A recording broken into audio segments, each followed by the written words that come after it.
Welcome, friends, to the Gaijin Animation Appreciation Hour with your hosts, Sig Bisley and Colt Mauser.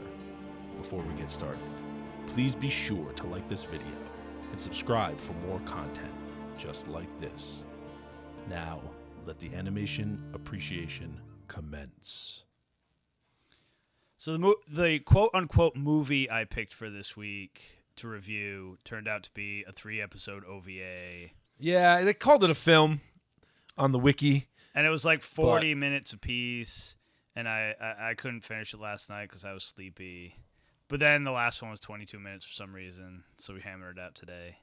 Anyway, I was also told they were horror, and they were not horror.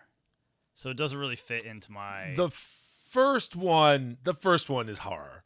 The first one is definitely pure psychological horror. The second one's like wacky horror, kind of like Yeah. was, right? The third one is just dystopian future. Yeah, actually, and I kind of liked it the most, even though it wasn't horror or anything. Agreed. At any rate, so we'll talk about that. Memories. Yeah, KATSUHIRO Otomo. Yeah, it's Otomo, so it's who wacky did it? as Yeah, fuck. the guy who did AKIRA.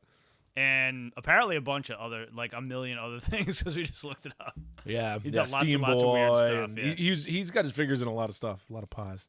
At any rate, so we'll do that. It's getting to the end of the season, so we're starting to wrap shows up, so I'll get into that. Cyberpunk. Yeah, EDGERUNNERS. So we didn't finish it this week.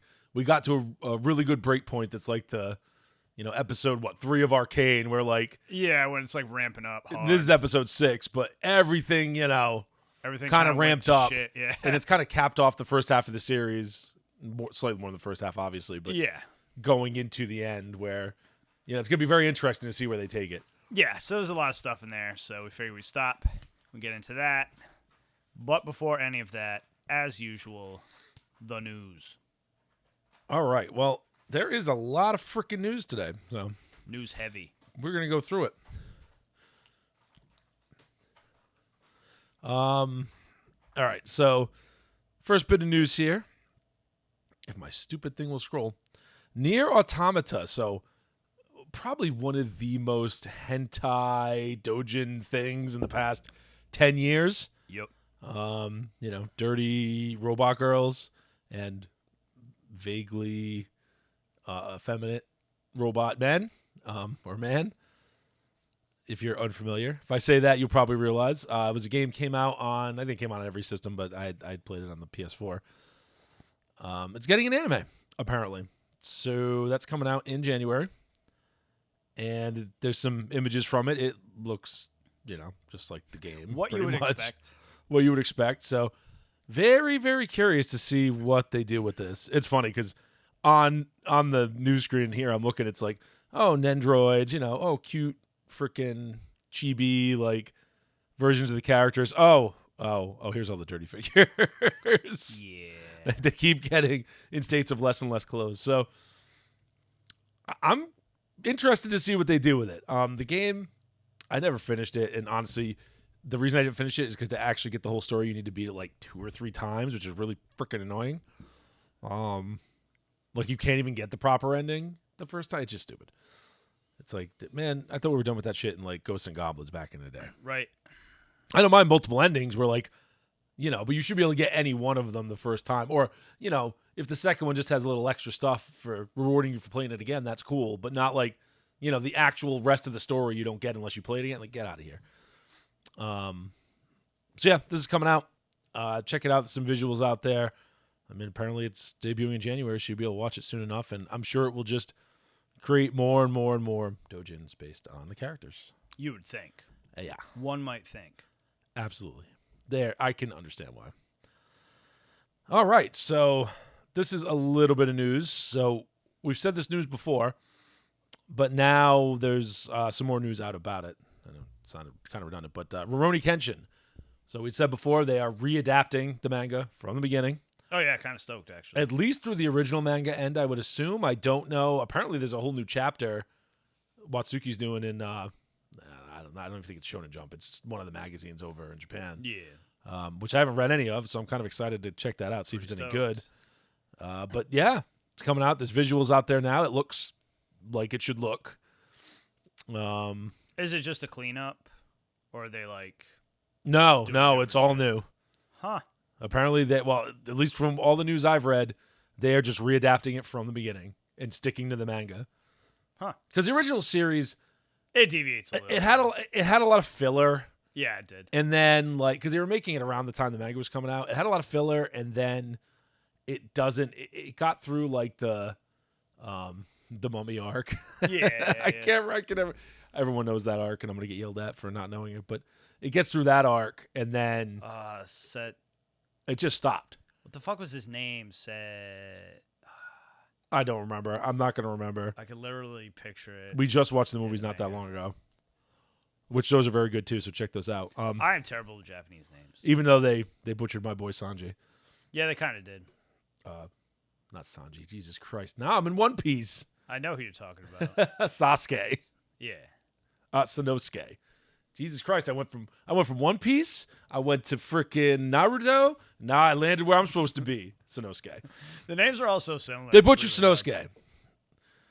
But yeah, I don't know. It looks cool. I think there's a little trailer out. Yeah, one little trailer I'm is out. stoked So just check it because out. I would watch it again anyway. You know what I mean? So, Yeah, I've been kind of wanting to reread the manga, but like, So if we can go back and watch the Kai version, you know. yeah, I'll just watch the anime. Not that the manga's bad. It's just I don't have to dig it up. All right. Next bit of news. This is more. A lot of this is just like stuff is getting firmed up for when it's coming on and all that good stuff. So, Gundam Witch from Mercury. So we know it's coming out here. I think in a week or two. We're getting the first episode. Everything's pretty much wrapping up next week.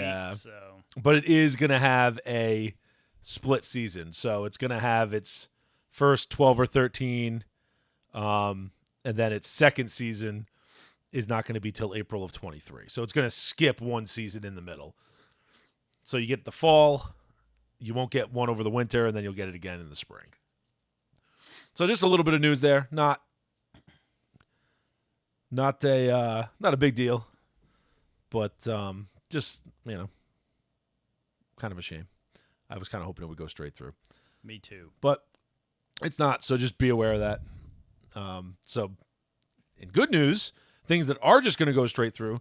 So Jujutsu Kaisen, which isn't coming out till 2023, the next season, but that will run straight through for two cores, 2 seasons, whatever. Nice. So full half year run, which I believe that's what they did last time. So I think so, yeah. it makes sense. Definitely looking forward to that. I'm me looking forward to watching the movie. Like, first season was awesome, man. I cannot wait to see what they do with it.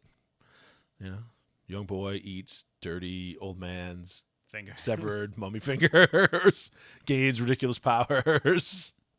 You know how it goes. It's everybody's favorite trope of you have to live with a demon inside you and, I don't know, make it do your bidding. Hey, better than having to Make live friends. I don't know. better than having to live with the demon inside you and you're in a hentai. You know what I'm saying? It's true. You're not gonna like the way that demon's inside you. I You wonder know what I'm if saying? Black Clover's coming back.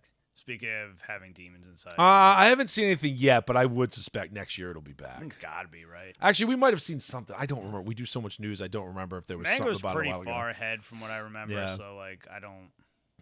Yeah, they don't have to take too long a break till to catch up. I don't think. Yeah, We will see. we shall see. Something else that looks like it's going to run for 2 in a row. Oh, this news seems to have disappeared on me. It was Yurusei Yatsura. Yurusei Yatsura is going to run straight through. And- That's old school. You gotta. Yep, and we're also getting Sorcerer, Stabber, Orphan season 3. Oh, nice. So that's coming out. Season 3. Uh-huh. There was 2. Yeah. I'm sure I watched that. I just don't remember there being. First season was in 2020. Second season was in 2021. This third season is going to be January. So it'll be the winter season.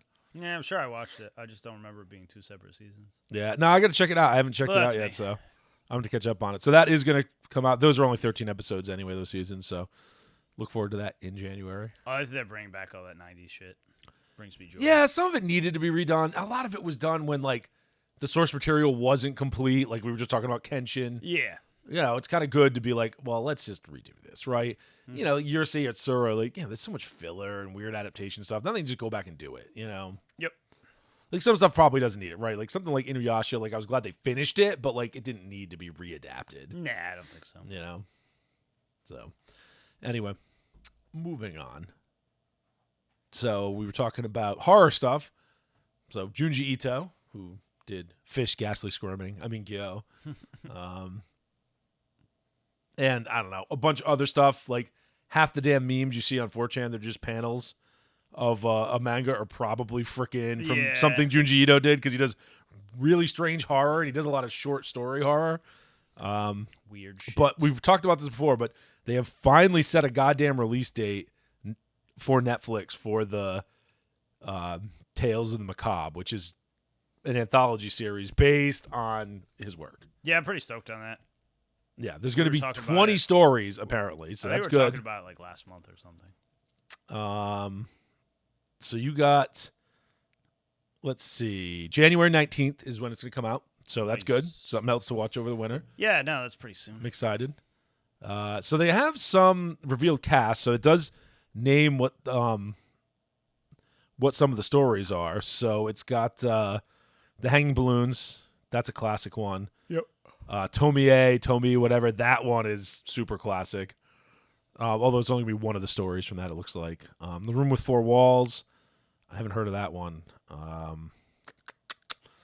Intruder. Haven't heard of that one. Unendurable Labyrinth. That's pretty classic. Yep.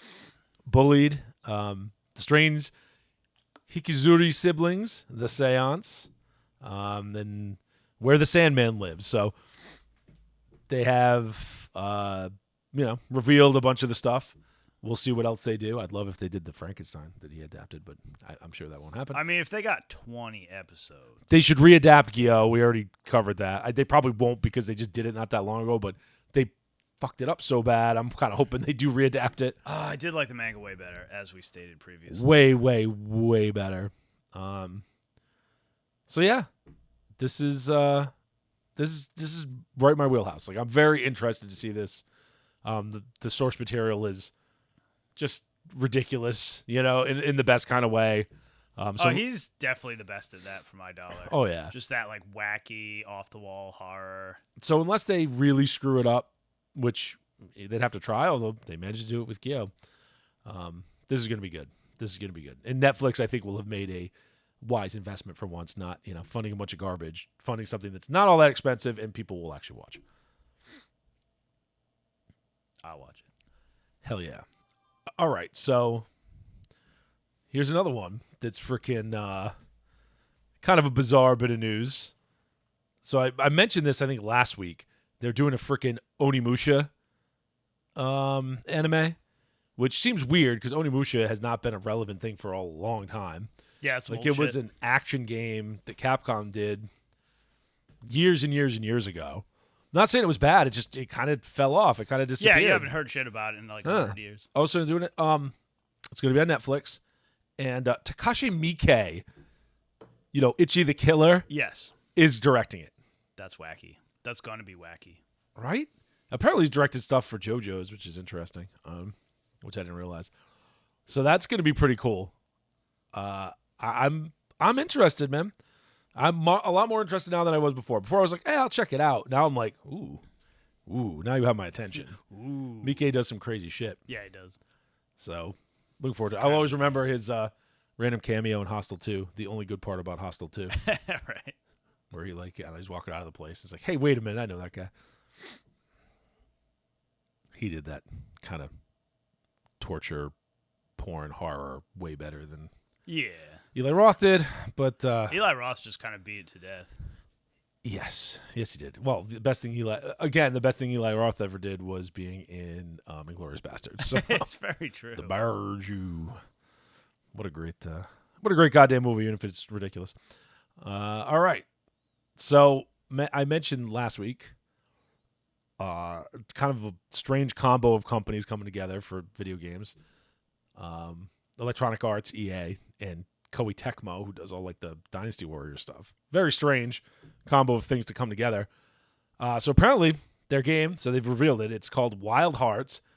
It's a fantasy feudal Japan, which I said before, but it's a hunting game. Oh man, I don't even It's crazy. It looks gorgeous. I will say that. As I said before, we'll see if Koei Tecmo, like, they've refined that, gameplay down to a nub. Yeah. We'll see if they can do anything else. And we'll see if EA can manage to not ruin everything. Good luck. Every once in a while. Yeah, I know. Could this be another Jedi Fallen Order? Where, like, that was actually really good, despite being both Star Wars and EA. Like, somehow that game was awesome. Right. Sometimes. So we'll see. We'll see if this turns out any good. But Wild Hearts, take a look for it. There's a trailer out online you can check out. It looks cool, like I said, and it's coming out in February. Well, right now it says February 17th. We'll see. We'll see. We'll see about that. It's coming out on, it looks like it's only next year in consoles and PC. So, sorry, no Switch. So it's the PS5, the Series X, and the S, and the PC. So, anyway, I don't know that it'll be Game Pass. It might be in the EA store. We'll see. You might be able to play it for free if you subscribe to one of those services. So, we'll see how it turns out. I mean, if it's free, I'll probably check it out. I mean, I don't. I'll wait for reviews if I have to buy it. But if I don't have to buy it, I'll check it out. Just check it out. I'll check it out. Try it out. All right. So, moving on to things that probably are a bad idea. E3 is coming back in person next year. Oh, goody. Oh, goody. They're doing business days for only business people. So people cannot care in person. Yeah, June 13th to 15th, and then Gamer Days, June 15th to 16th. Now, I don't know if anybody's going to bother showing up. I have no idea. With the state of conventions in most places, it's bananas, right? Like, these communities don't seem to ever want to let this shit go. So, like, maybe a place like PAX will never be normal again. So maybe they're smart. Maybe Reed Pop here, who's running the convention, is smart for running it. Because if they run it and stay away from all that shit, maybe they will pick up some crowd from the ever more wokening freaking the ever more wokening. Sorry, there's ridiculous things happening right now. The ever more wokening PAX, because PAX has gotten kind of like PAX is almost intolerable to intolerable, attend. Like, good God. It's just ridiculous. Listen, everybody's confused. Child sniffing grandpa said the pandemic was over, and I believed him. I don't know. Some of these convention. I mean, the CDC dropped all guidelines. Fucking done. Shut her down. There's still some stuff lingering out there, but yeah, we'll see. We'll see if this is a good idea or not. I'm betting this is a terrible idea and it will flop like a dead fish, because I really think the companies, the individual big game companies, and Xbox and PlayStation, the console manufacturers have already established their own. They clearly don't need it anymore. Online way to reveal things, and you know what I mean. They do their own events. Like they don't care. They just don't care. I don't think they're gonna bother, but we'll see. Listen, they don't care. People don't care. It's kind of how San Diego Comic-Con has fallen way off, from its height. All right, so moving on to some strange marketing. It's not that strange. So there's a commercial out there. Check it out on YouTube, where the gang from Lupin the Third has to order from a McDonald's drive-thru. So I'm sure it's a bit cringy, but you could check it out. Apparently, Goemon is the only one who knows how to use a McDonald's app, which makes no sense. No, it really doesn't. We'll stick with that. Goemon will probably just cut the drive-thru in half and take whatever he wanted. It's true. And leave them money, too, because, he's not a savage. I feel like the only one, realistically, who would know how to use a McDonald's app was Fujiko. Probably Fujiko. Fujiko's not there, apparently. Maybe Jigen. Maybe. I feel like Lupin would have to, beg Fujiko to teach him how to use it. That's how that story would go. You'd probably be correct. But anyway, I just bring it up because it's a wacky thing to go check out. So if you're bored and you want to watch a ridiculous commercial and you're as obsessed with Lupin as we are, go check that out. It's up on YouTube. I'm going to look it up. It's got to be funny. Got to be, right? All right. So this is another, genius marketing move. So one thing that kids love and otaku love, especially American weebs, is fucking Pokemon. Love that Pokemon, right? It's true. They also love plushies because that's the kind of crowd loves Pokemon. So they're releasing, and I don't even know what this Pokemon is because there's too many hundreds of them, and if they're not from like the original 2 games, I really have no idea, or the original anime. They're releasing a life-size Spheal Pokemon, $450. It is 39 by 38 by 31 inches. Holy shit.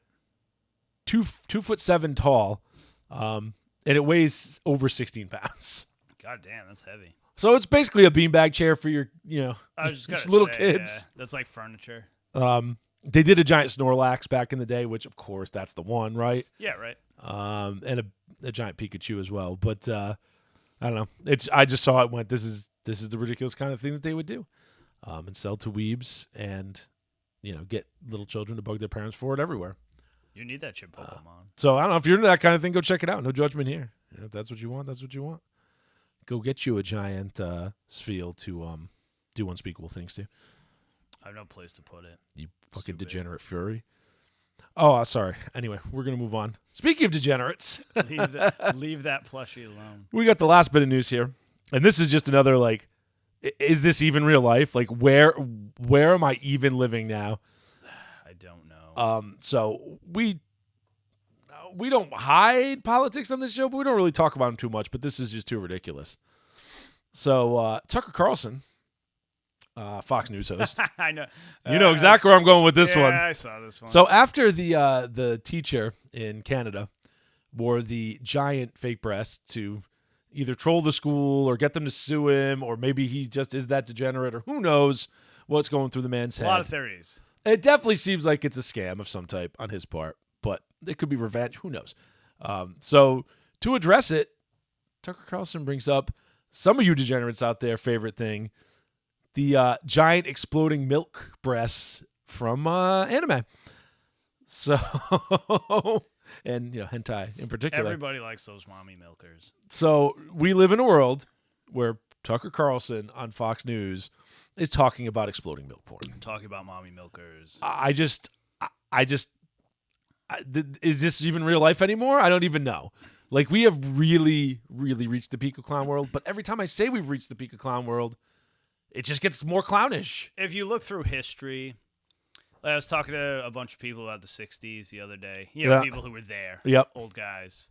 And they're like, nah, this is way worse. I'm like, yeah, it feels worse than everything I've ever read about. But now that I have, actual people who were there telling me it, just get weird. So, you just better hope we don't cross over from clown world into mime world. Because shit's going to get real fucking weird. I don't even know what that entails. Regardless, at this point, it's all pure Slanesh. And I have no more words. Nope. Except that's the news. Is that as big as the Attack on Titan meme in Congress? Remember that shit? That was good. There was another one where there's another, I think it's a Brazilian politician using cringy anime stuff to run a campaign, but that's just whatever. That happens all the time now. Was it Pikachu? I thought it was Pokemon stuff, actually. Oh, I don't remember. No, there's more than one that's going on. Crazy. Yeah. At any rate, moving on. All right. You talk to me about Lucifer and that Biscuit Hammer? Yeah. It's confusing. That's not a good, it's not a good sign. Well, it's not that. It's just they're really confusing and they don't explain shit till 3 episodes later. So anyway, the mage's name, I believe, is Animus. And a few episodes ago, they basically revealed that Samadere's his sister. Uh-huh. Except in the last episode where they were having their super family time, everybody airs their grievances, shit. No one has ever mentioned that there was ever a brother. And then this chick showed up in the new episode who's also named Anima. Because, the mage is Animus, Samadere's Anima, and now this other chick is, the spirit Anima. Okay. And she has a giant halo that has a moon and a sun on either side. Sounds confusing. And she sucks power out of Samidare to, juice up the Beast Knights. Okay. There's the Beast Knights, but then there's the mythical Beast Knights. Ooh. So like she turns the horse knight's page, I believe they're called. Like the animal that hangs out with them is their page. Anyway, she turns it into a unicorn. Okay. And then Samidare's sleepy for the rest of the episode. And they don't really... And it was basically about how awesome, like, mystical Beast Knights are. And speculation. I mean... Okay. What's his fate? Amamiya is definitely going to turn... I mean, his is a lizard. It's got to turn into a fucking dragon, right? Right? I mean, it would be cool if it turned into like a T-Rex, but sure. Something a little different. That would be better. Or just a giant alligator. Yeah. Anyway, so that was the bulk of the episode. Apparently, the spirit animal is really annoying because she showed up. Well, she eats a lot. It's that classic thing where she has to eat a lot to restore her power. Oh, well, she needs a... I can't remember her name, but the girl from Charmy. Yeah, Charmy. Right, to make superfood. Yeah, from Black Clover. But, yeah, as soon as she shows up, like, all the spirit beasts just, like, start sighing, and they're like, oh, God, this again. So, I don't know. That was basically... Just a wacky interlude episode. Yeah, it really Gotcha. was. Not a lot happened. It was just a lot of speculation about who the other... Because I guess she could turn 4 of them into mystical beast knights. Huh. So, it was basically just that. Yep. And, Okay, so Call the Night. Call the Night, it's like the second to last episode. So he runs into that, no, he doesn't run into her. Oh, the beginning of the episode is his buddy there. Yep. Like Ko's buddy that he's been hanging out with. They're all like, hanging out at night. It's like Ko. Oh, yeah, his... the other guy. And, I got nothing to do in the middle of the night, buddy. Yeah, and Akira, who's the chick from before. But anyway... The private investigator, like the beginning of this, the private investigator talking to him about vampires, because they saw the vampire attack Akira last episode. So then she sicks him on Ko to try to, like, convince him not to become a vampire. They're all very concerned with Ko wanting to be a vampire. I have no fucking idea why. Okay. Anyway, and she keeps, I don't know, she has, like... She has a purely sinister viewpoint on vampires, right? Yeah. And then so Ko calls her up. Someone watch The Strain. Yeah. So after Ko's buddy harasses the shit out of him about it, he calls up the private investigator, and they meet, and then she basically threatens him to, like, just not talk to vampires anymore, blah, blah, blah. Okay. And he's just like... Fuck you. All these vampires are awesome. Having fun all the time. Like, none of them tried to kill me except that one time. So the story about that was a misunderstanding. The private investigator, whatever, is coming to fruition. Yeah, kind of. Anyway, so he eventually got... I think I'm getting this out of order. At one point, he goes and talks to Nazuna. Yep. Let me check. Is it Nazuna? I think it is. I keep fucking up names today. Yes, Nazuna. Anyway, I'm correct. He goes and talks to her, and then she reveals that being a vampire is extremely boring, and she kind of just kept him around because he's entertaining. And, like, they all kind of want friends. That's basically how this is, because he ends up being, like, friends with all the ones, Nazuna and, like, at least 2 others that have had episodes where, they become friends. So they're just bored because you fucking live forever. It's not that exciting. And you just, your interactions are... That's a classic vampire story. Yeah, your interactions with humans are just... That's like vampires just walking out into the sunlight to kill themselves and other stuff. Like, yeah, exactly. Like, everybody who's done vampire stories long enough has done that. But anyway, so after that, he goes and talks to the private investigator, and she basically threatens him, and then at the end of the episode, she calls the cops on him. She calls the cops and said there's, like, a kid hanging around. So now, like, he basically can't hang out there anymore because the cops are going to be looking for him all the time. Okay. Because this is Japan. You got to be in school. Yeah. If that was Merca, the cops would ignore you until you in a city? Something. They'd be like, bro, we don't even arrest crackheads around here. Yeah.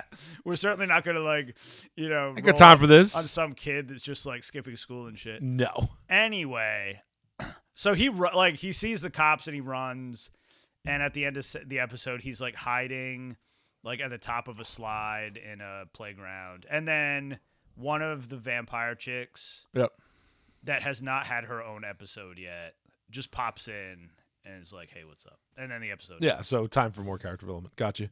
Well, I mean, it's probably last episode, next episode.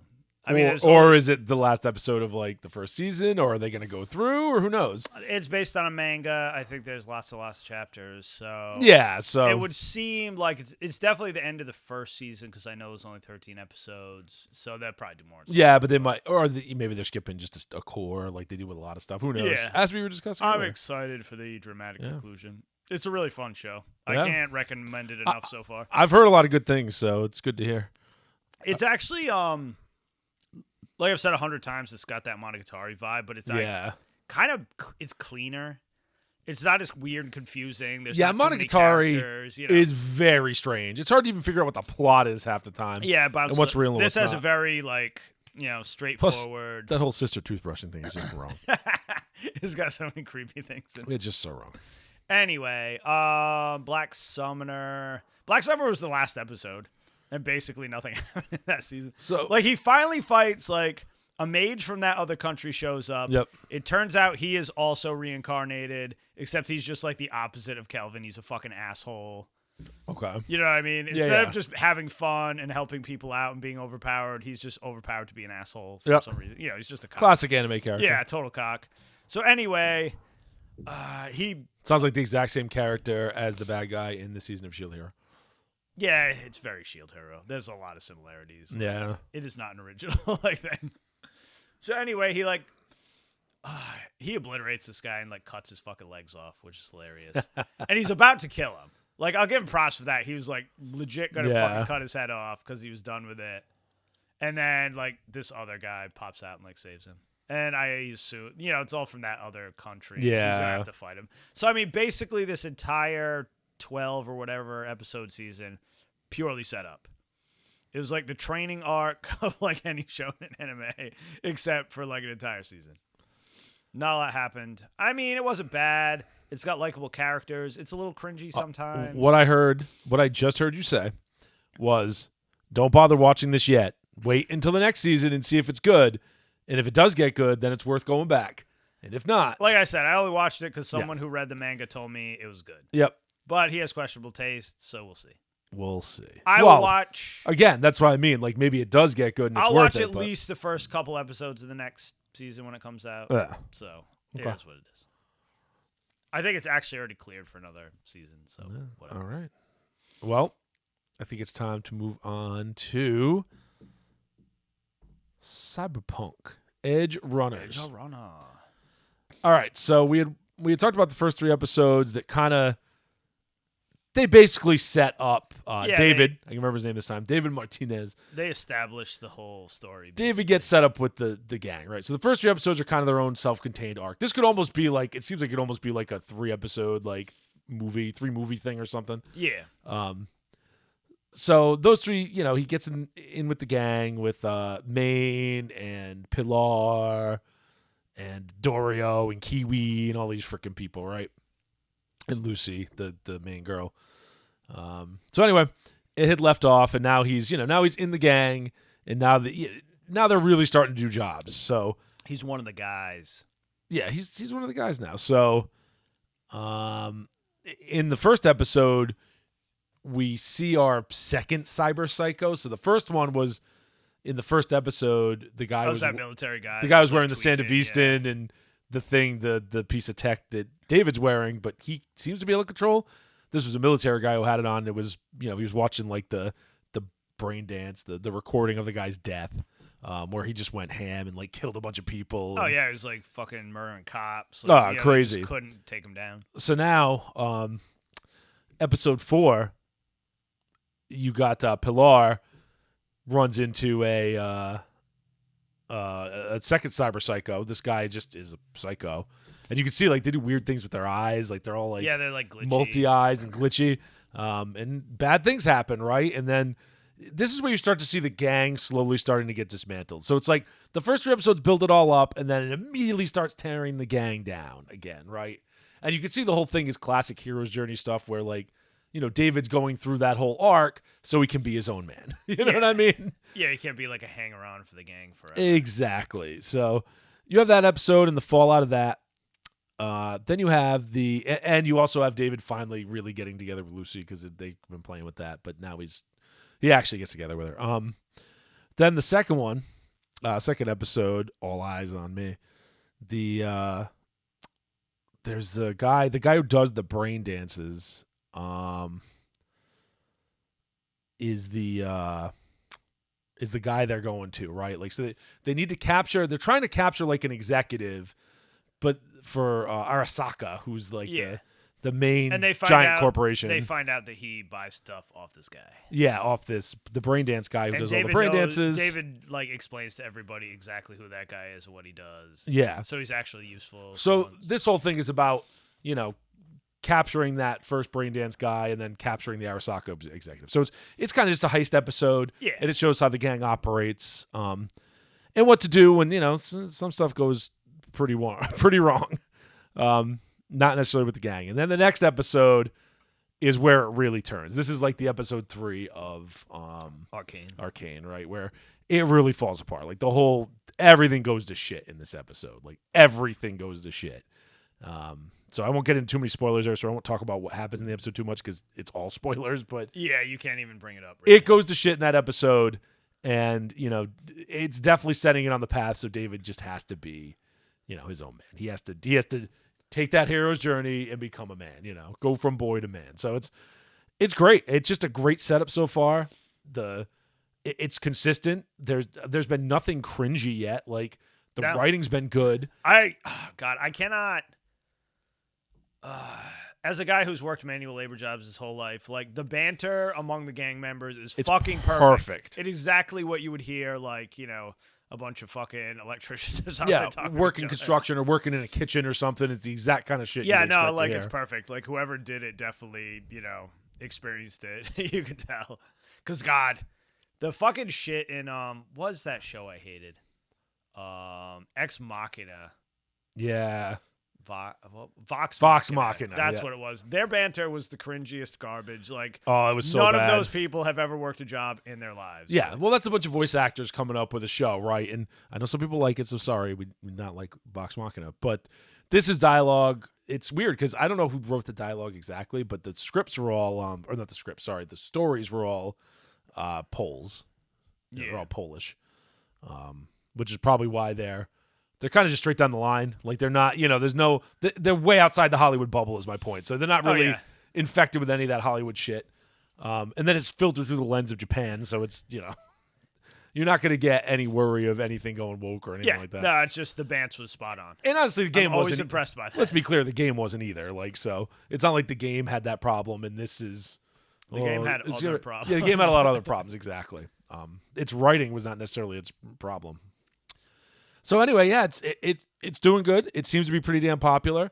It's revitalized the game. It's sold, you know, more copies of the game than anything else, and kind of good timing because they've released a lot of patches for it. And apparently, it's pretty decent now. It's not great. It's, you know, overhyped, but as a lot of people thought, like years after it came out, it was actually going to be a decent game. It's just those first impressions are hard to get past. But I think it sold like 20 million copies, so it's not exactly going to make them broke.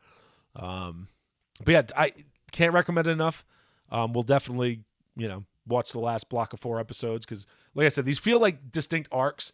Like if you were thinking of watching this, I would say, you know, watch the first, and you want to break it up. Watch the first 3, watch the second 3, and then finish it out. All right. Well, we'll see. Maybe these are too many blocks at the end, but that's the way it feels to me. Yeah, it's broken up in a very nice way. It's like it's 3 acts. It's a story in 3 acts, right? Yeah, seems to be. And we are entering Act 3 with episode 7.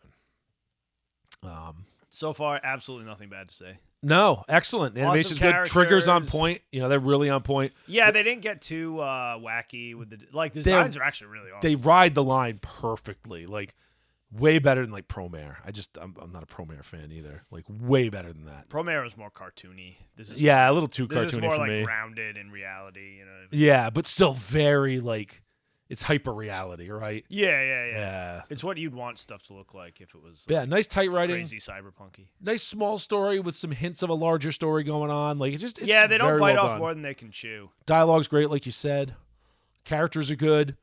They all are fleshed out just enough so, no one feels like they're just a cardboard cutout.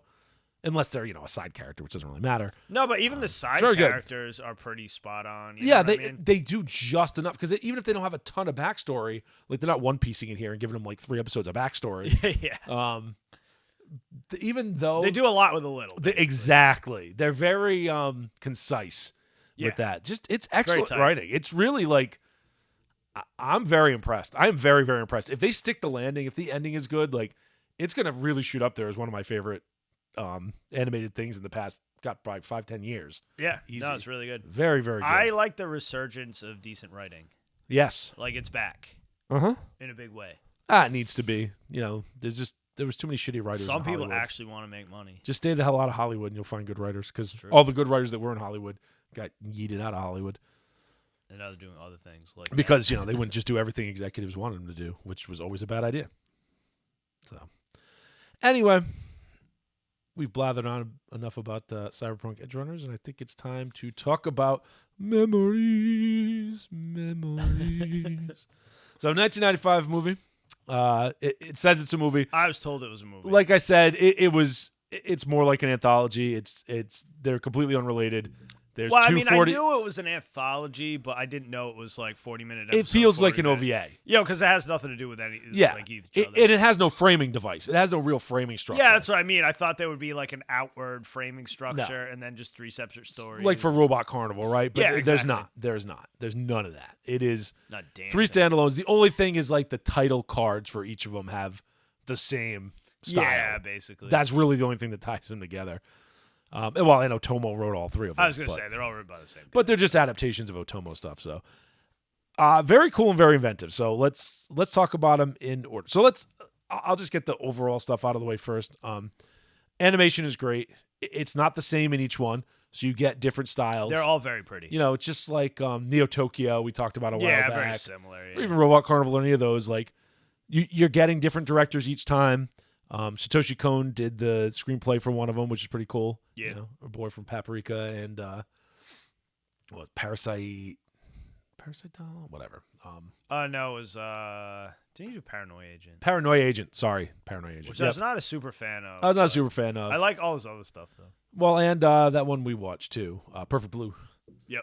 Perfect Blue. So this is so great animation, but different styles. The third one we'll get into it, but has a very French style almost heavy metal. Yeah. Very cool. So not as much rockin' boobage, unfortunately. Nah, mostly just cannons. So I'll just get into the stories now in order. So the first one, Magnetic Rose. So the first one you start off with some sci-fi, right? So it's far-ish future. Basically like the Alien setup. It's very alien, like that level of technology. Yeah. Right. And it's basically a ship. They're a spaceship. They're transporting shit, whatever. Yep. They get an SOS. They have to go check it out. They seem to be salvage. They're like a salvage ship.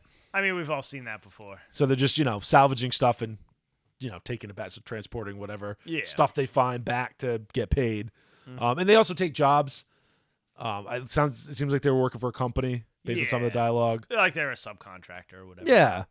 Yeah. So they find this like magnetic disturbance and there's an SOS coming from like the middle of this really big magnetic disturbance, this Sargasso Sea or whatever in space.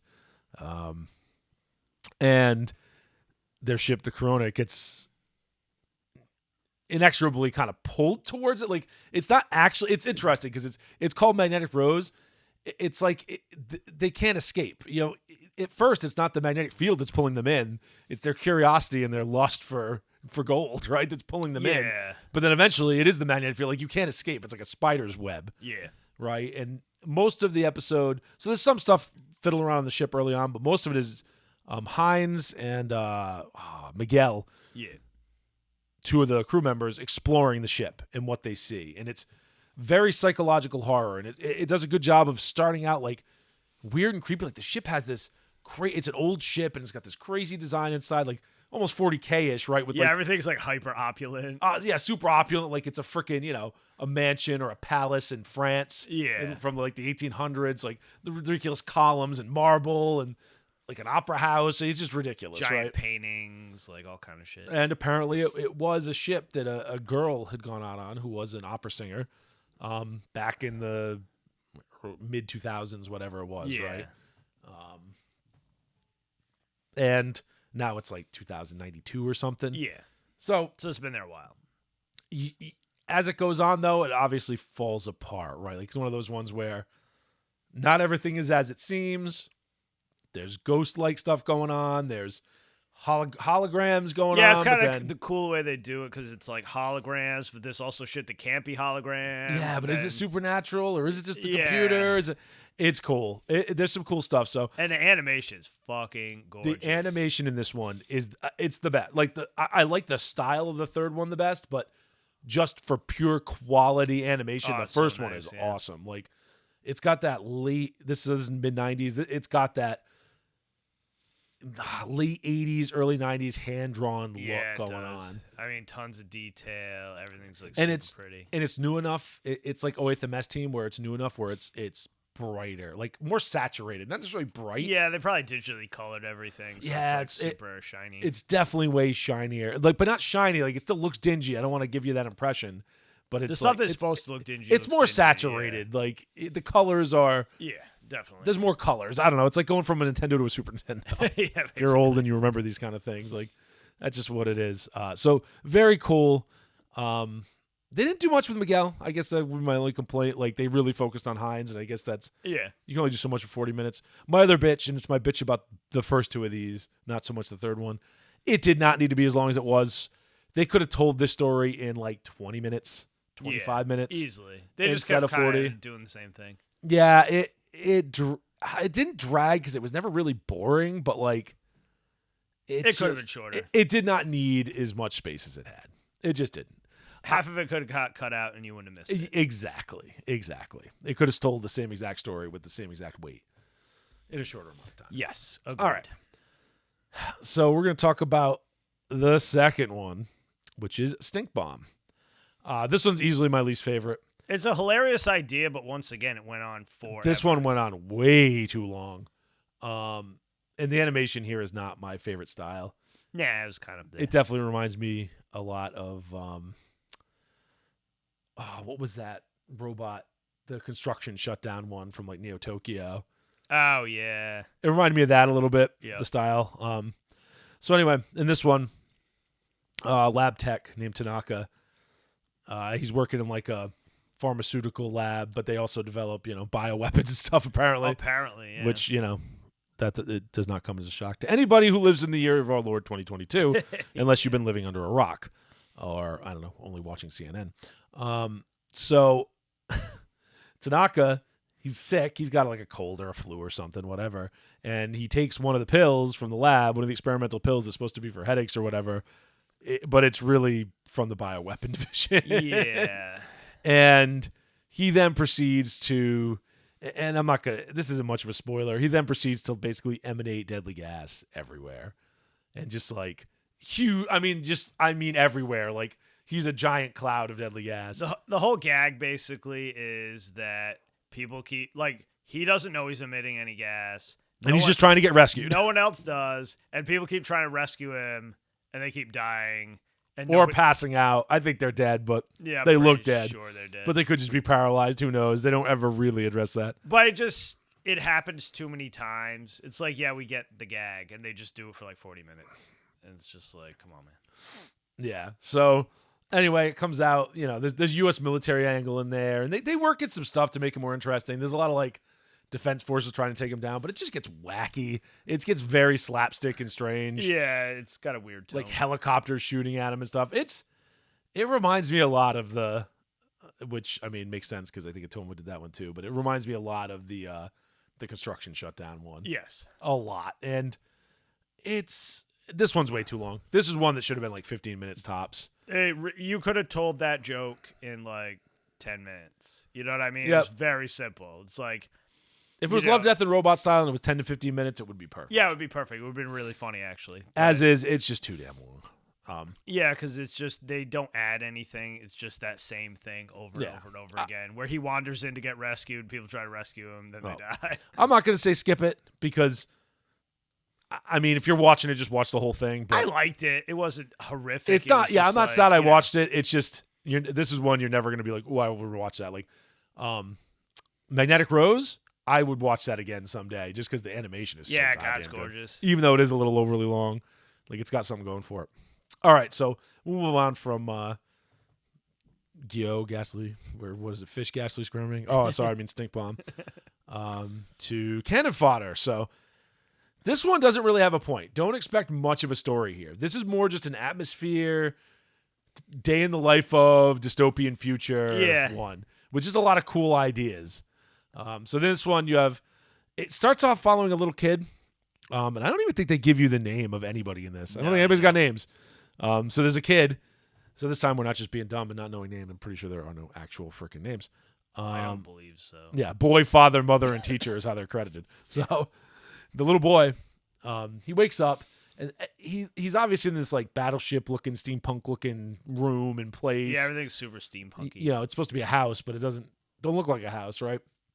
And he's saluting this picture of this guy who looks like a Napoleonic era like cannoneer dude. Yeah, right.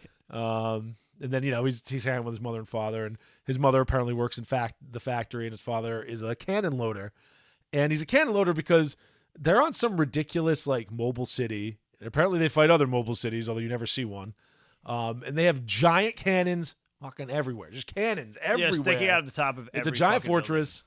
Cannons everywhere. So there's buildings, but then they're just festooned with cannons and like hatches and portholes and all sorts of crap. And they just shoot cannons all day. And by shoot, I mean the loading operation takes like 30 guys and they shoot like 3 rounds in a day. Yeah, it's absurd. They're like massive. They're like the size of It's insane. They're like the size of a house. They're just huge. It's insane. And there's not much to spoilers here. Really, it is literally a day in the life of the father. So it primarily follows the father. It checks in on the mother a little bit and the kid a little bit, but it's besides the very beginning and the very end where it has the kid, it's really following the father's day at work with the cannon loading and all that stuff. And it's just bizarre. It's like a weird Soviet era style, like propaganda type thing. Very like we were saying. It's like what would it be like if you were in some backwards hive city in 40K? Like that's really how it feels. Kind of how it feels. Just like donks that like haven't figured out missiles yet, making bigger and bigger cannons, Yep. just blasting it, just shooting at each the other. opposite hive city. So. Yeah, that's it. I mean, that's it for that. There's really nothing going on there. Like I said, there's not much of a story in that one. It really is just a day in the life of. I really like the fucking design. I love it. So yeah, let's talk about that. The designs, and we said we'd talk about it. Very heavy metal looking. Very different. Very not typical anime at all. No, it's like steampunk, but it's like not class style. Like it's not standard anime steampunk. It's like. Way more detail. They go crazy. The people are all ugly. Yeah, you're right. The mechanical details. Yeah, the people are all very European looking and all very gnarly. Yep. You know, like think Industrial Revolution looking Europeans. You know what I mean, or Americans too, which all Europeans at the time. Yeah. You know what sure. I mean? I know what you mean. It looks like European it's descent. Yeah. The Austro-Hungarian Empire in like 1912. Yeah, exactly. Everybody's got like giant mustaches and fucked up teeth. Oh, and crazy helmets and gear and gas masks. It's got a very World War I aesthetic. World War I. Like, very not World War II. It's very World War I. Yeah. For sure. Even the helmets, everything. Yeah. Really cool designs, though. Like, super cool detail on stuff. It's just gorgeous to watch. And it's only 20, 22 minutes, something like that. So yeah, it was surprisingly short. Yeah, so this one this one does not overstay its welcome. It does exactly what it needs to do, and it gets out.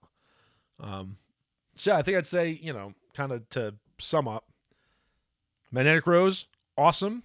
A little long, but awesome. But it's still only 40 minutes, so, not a big deal. Cannon Fodder, only 20 minutes, great. Probably my favorite. Definitely my favorite, just because of the style. Yeah, there's really cool stuff in Magnetic Rose I like better, and I've always a sucker for that kind of sci-fi setting. I like the psychological horror, but there's too much going for cannon fodder. It's just a little bit I better. want more of cannon fodder. There's so many unanswered questions. I would love just a who series. are they fighting? Like, I don't even want that tone and style for something. I just want a series set in that universe. yeah. I wonder if it's just the Last Exile universe and not the shitty second series. It just the first one. feels like the Last Exile universe. It does kind of, it? right? It's got that same feel. Yeah. There should be like weirdos in planes. So yeah, that's those two, and then Stink Bomb was just kind of there. It wasn't great. I mean, It was a very funny idea, but like it didn't need 40 minutes to like get it over. and you may love it, right? Like I could. It's got a lot going for it. So don't get me wrong.